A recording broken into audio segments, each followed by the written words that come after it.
Welcome into another edition of Game Night. I'm your host, Jake Rom, and a lot to talk about.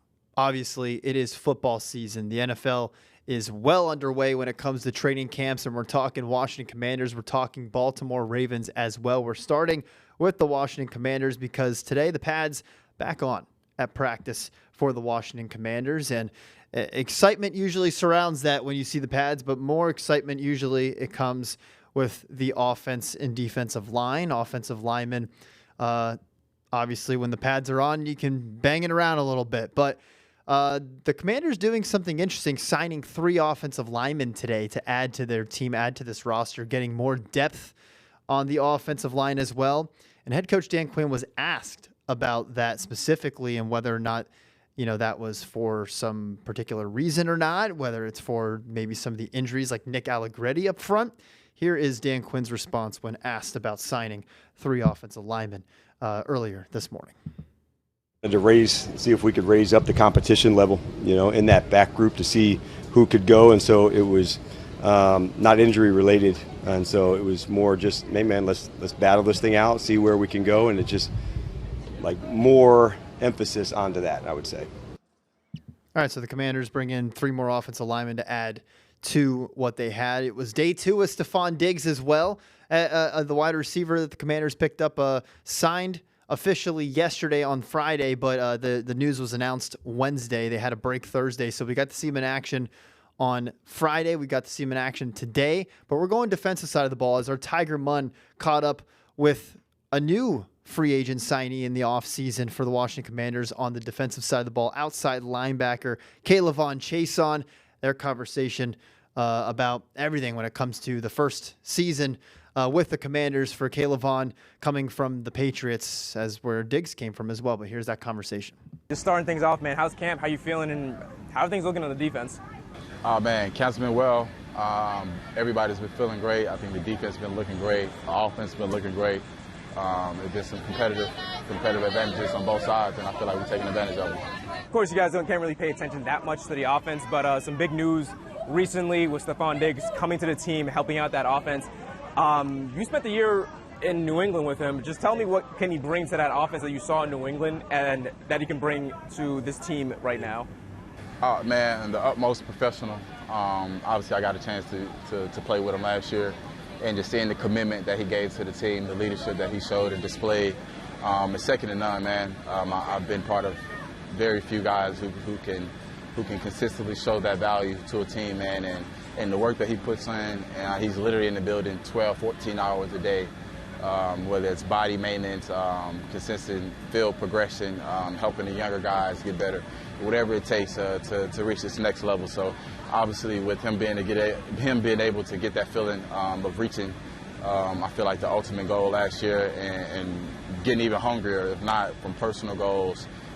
But, man, to know what it takes to get there and not achieve it, man, his hunger is built even more, and I know he's excited and ready to dominate this year for sure.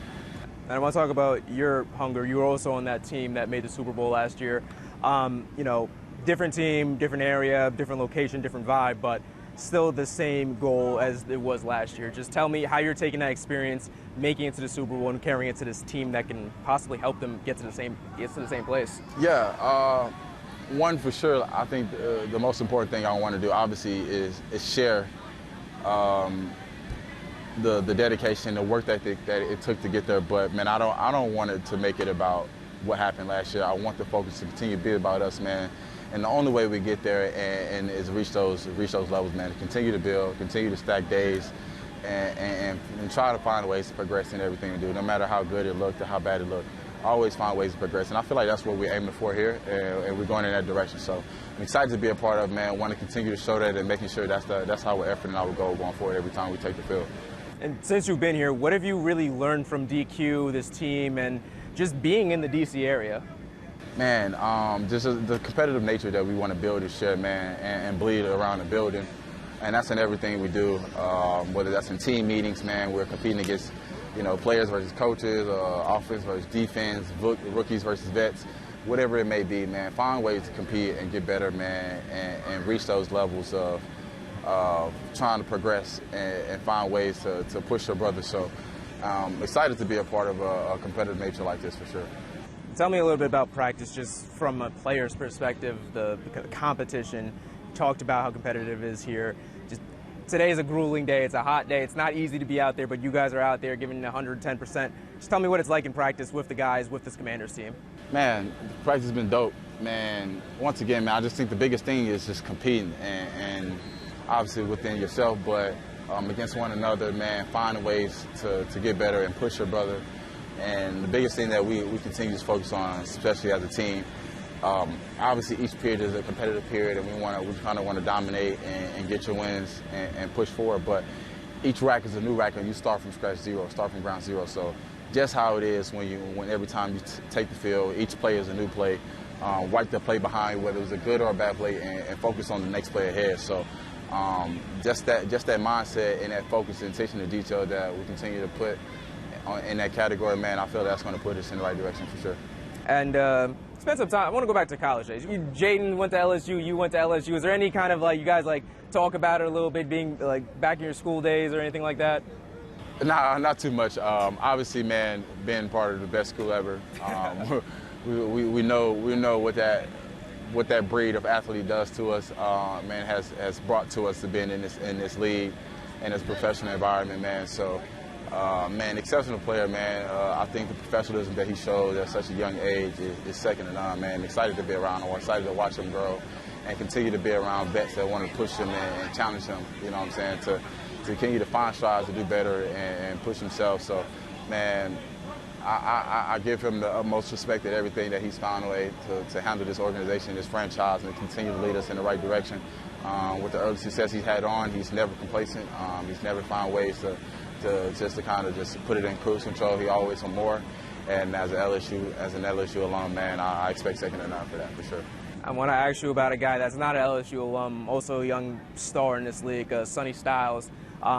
In that linebacker group, I know he's more of the inside and more of the outside, but, with Sonny, what have you seen from him, and just what kind of, I don't want to say ceiling, was that, both agree that he is an unlimited ceiling, but how great do you think he can be?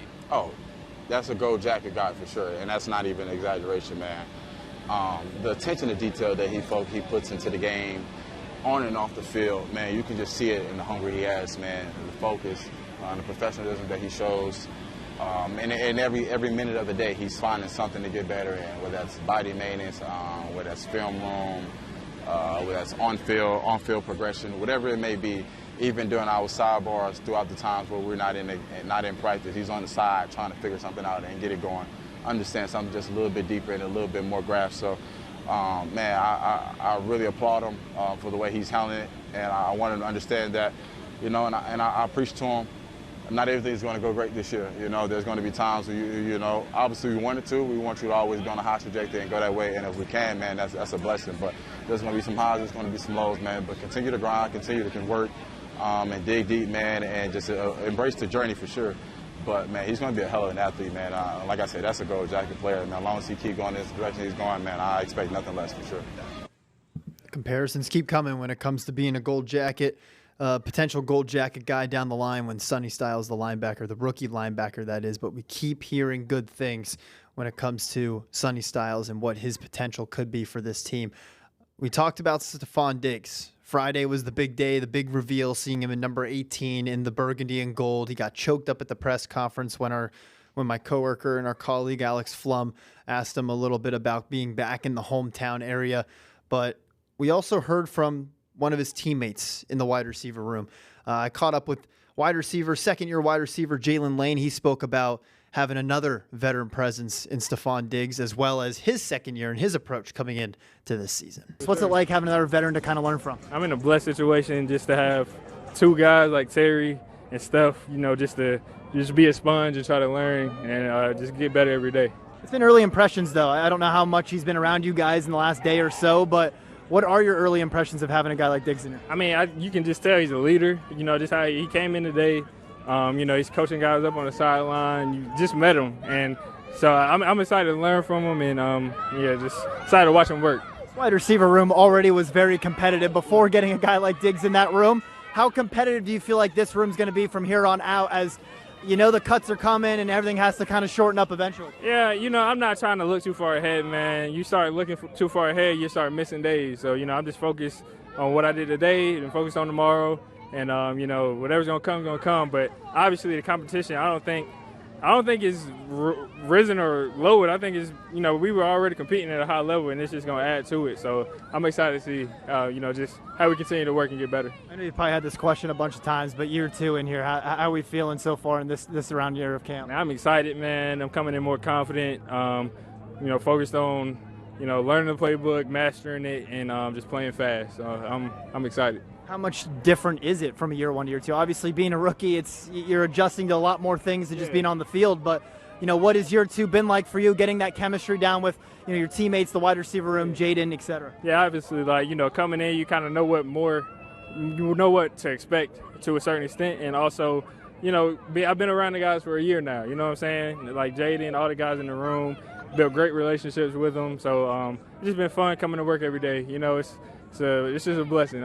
I know he was a rookie with you last year, Trey Amos. Seeing him back on the field today. I know he's on the opposite side, but you get to go up against him every once in a while. I was really excited because I didn't know he was coming back on the field today, and I seen him, and I got excited. One, obviously that competition aspect, but also I'm always excited when guys are injured and they're able to come back on the field and just start working back in, because it's hard what we do, and so I was happy for him.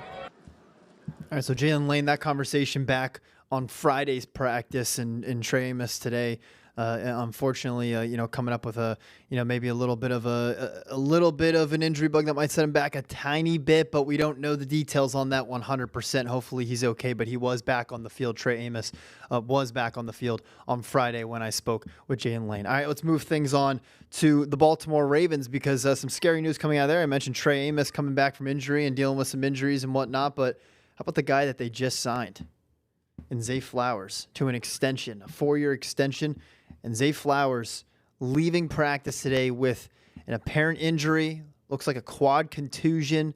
Head coach Jesse Minter talking after practice about the severity of it, his concern about it. He did say he's day-to-day, but here's head coach Jesse Minter talking about Zay Flowers leaving Saturday's practice early with a quad contusion. You certainly don't like to see that, don't want to see that. You kind of obviously hope for the best. That's the reality of it. There's stuff that happens sometimes, contact, non-contact, guys bumping into each other. Try to avoid that as much as we can, especially when we're not in pads. But thankfully, I think he'll be okay in the long term. All right, coming up next on Game Night, we're talking a little bit of everything on this week's latest episode of Undrafted Opinions by myself and, of course, my co-host and Alex Flum. We do our Rapid Responses segment. Comes up after the break.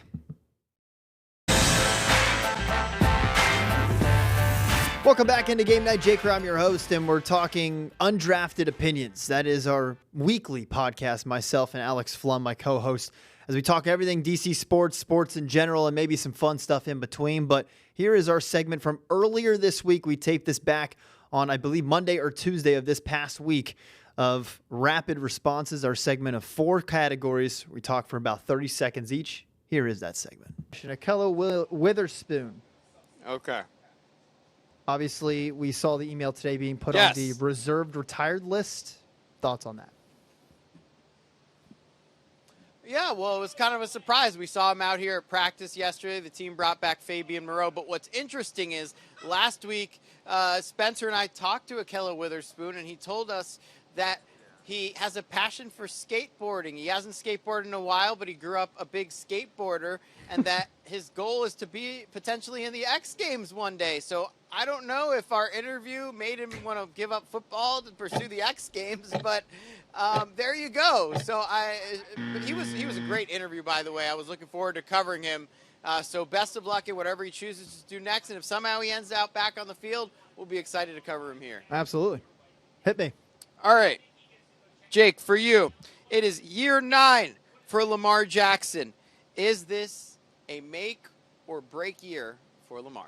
I think it is. I think we have a new coaching staff. You're seeing how invested he is into being at every single workout. We haven't seen that in years with Lamar Jackson under head coach John Harbaugh and the parade of different offensive coordinators that he's dealt with. I think it's make or break to me. I don't want to say it's career altering, but depending on what happens this season, I think is going to dictate how the rest of Lamar Jackson's career is going to be. He's starting to get on the back half of a career where the speed might not be there anymore when it comes to Lamar Jackson. It's still there now, but he's getting to the back half where it will no longer be there. So he needs to kind of have this big season, and this team needs to do something to show that there's positive signs of Lamar Jackson leading this team to what hopefully will be a Super Bowl down the stretch. All right, next one for you, Alex.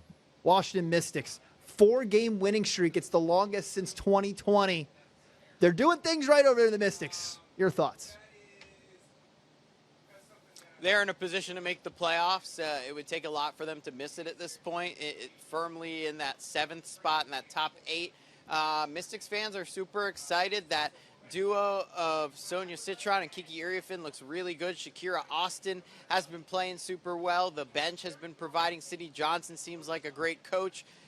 And now there's been talks of Elena Deladon maybe coming out of retirement. I don't know, just throwing that out there. I love the position the Mystics are in. I'm super excited about where they're going. And they're going to go for 5 more wins. We'll see what happens when that game comes. They're playing Dallas again, I believe, either tonight or tomorrow. Elena Deladon would be crazy coming out of retirement. That'd be awesome. All right, finally. The Dodgers continue to collect the Infinity Stones. The last one is Tariq Skubal added to the mix. What do we need to do about the MLB? Does it need to be fixed? Can this be allowed to go on? I don't know if this is ever going to be fixed, Alex. Just the way that this is looked at, the way the response you get from people that are talking about how the MLB is structured, where, you know, certain teams can spend as much money, defer as much money, do whatever. But it's like, do we want to give the power to the owners where you can have a salary cap and all this and whatever? So it's a weird situation. Can it be fixed? I think so. Look at every other single league and what they do. I think it's better to have a salary cap and to have restrictions on how much money you can pay, maybe how much money has to be paid in a certain time frame, so you can't defer money like Shohei Ohtani, $68 million after he retires. Like, I think if there's rules on that, I think that might be a better option other than maybe a salary cap. Maybe just not being able to defer money as far down the line as you're seeing with all these Dodgers players, which I think in like 10 years they're going to be paying like upwards to over $1 billion for all these guys that they have on the payroll. It's insane. All right, coming up next on Game Night, counting down the days of the high school football season. We're previewing 2 high school teams, one in Virginia, one in Maryland. That's coming up after the break.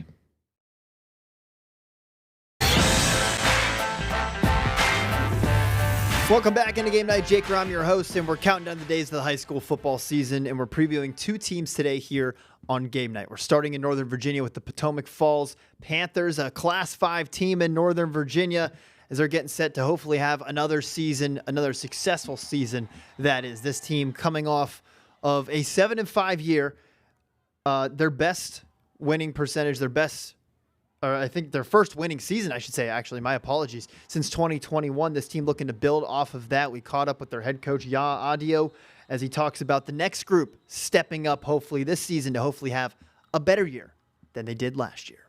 Big concern was that we were losing a lot of leaders in that previous senior class. I think a lot of guys stepped up, some guys that might have been unexpected, but they all, I think the new senior class has kind of prepared themselves to step up into that leadership role.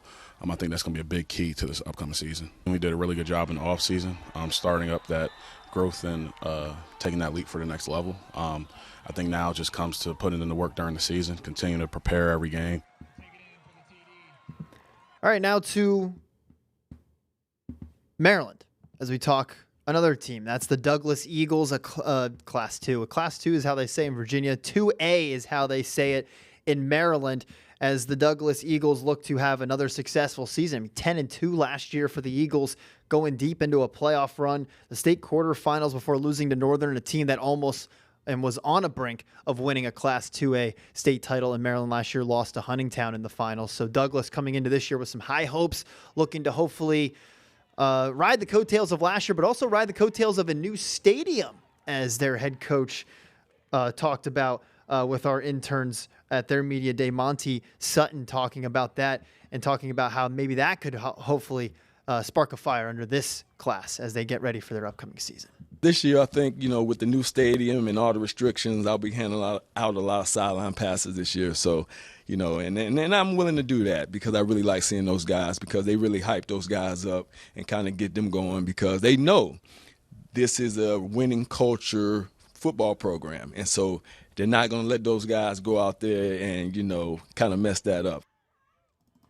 All right, so good luck to both Potomac Falls and Douglas. Keep intact with game night leading up to the high school football season, as we're going to have plenty of high school football previews, and be sure to go to our YouTube as well, as we'll put the raw interviews as well as the full interviews and the full shows that take place here in this OBS studio up on our YouTube page as well. DC News Now YouTube page. All right, coming up to end the show for game night, we're talking girls flag football and the Commanders getting involved now in the state of Virginia. That's coming up next after the break.